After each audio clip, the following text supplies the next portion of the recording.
అందరికీ పేరు పేరు చొప్పున అందరికీ థ్యాంక్స్ అండి. వచ్చి ఇంతసేపు ఆలస్యమైనా గానీ, మా కోసం మీరు మీ అమృతమైన సమయాన్ని మాకు కేటాయించినందుకు మీ అందరికీ కూడా చాలా థ్యాంక్స్ అండి. ఫస్ట్ థ్యాంక్స్ చెప్పాల్సింది మీకే. కాబట్టి అందరికీ థ్యాంక్స్ అండి పేరు పేరు చొప్పున. లేట్ అయితే ఏమన్నా మీకు ఆలస్యం అయితే క్షమించండి.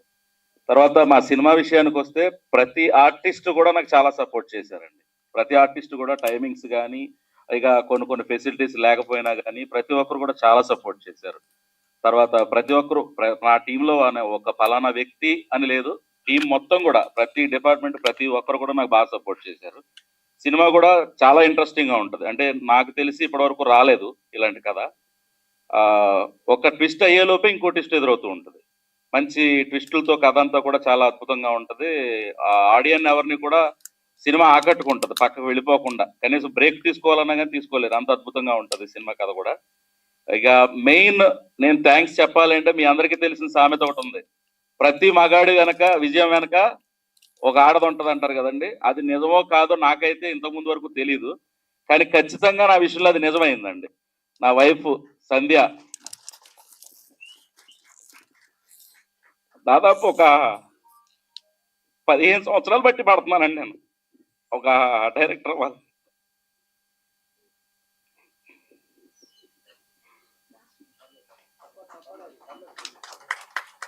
ఆగట్లేదు సార్, సారీ.